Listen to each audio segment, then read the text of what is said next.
I want to take a minute and talk about an issue that we have in my part of the country.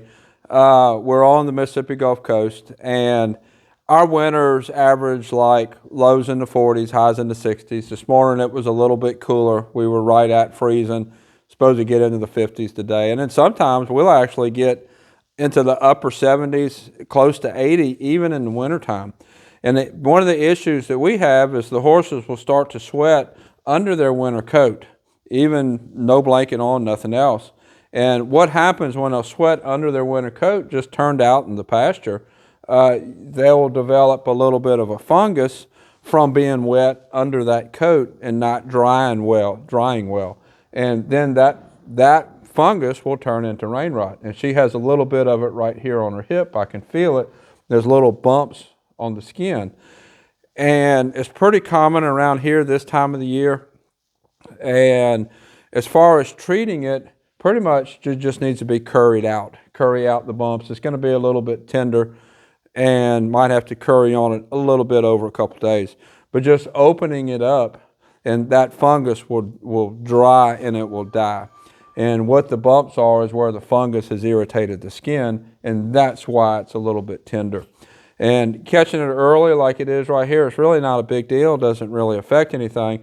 But if you let it go on and get really bad, it can spread over the whole horse's body and get them really sore to ride, sore under the saddle. She doesn't have any under the saddle. She just has it right here.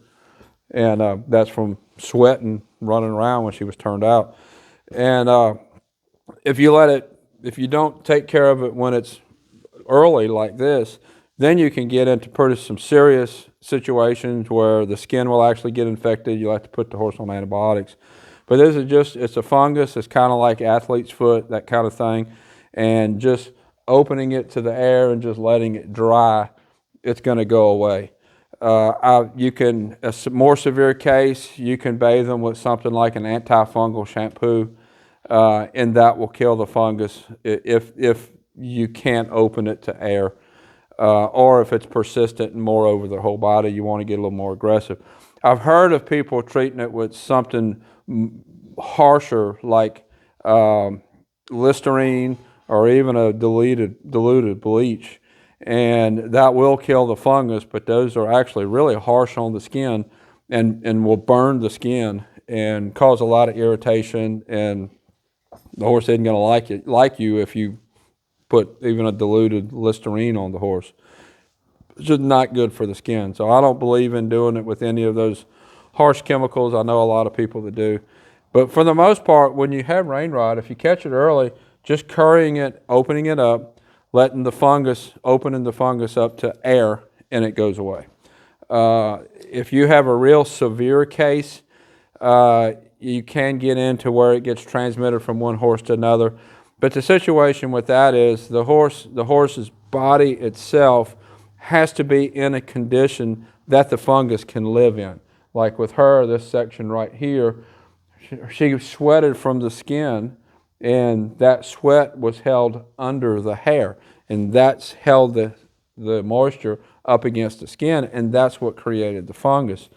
Just getting the fungus from one horse to another, technically it can be transmitted that way, but it has to be in a condition where that fungus can thrive and grow. And typically that doesn't happen unless the horse is in a situation where you get it on the skin and it stays under the hair. That's why when we work a horse, even in the wintertime, if they sweat if we run our hands over their skin and there's any sweat, we always rinse them off just for that reason, to get that sweat off of their skin, which can lead to the rain rot, the fungus. If you have any questions about that, put it in the comments. If you have anything in your region, in your area, that's kind of dependent on your weather, I'd like to hear about it. That's one of the issues that we have in our part of the country. Until next time, thank you for watching.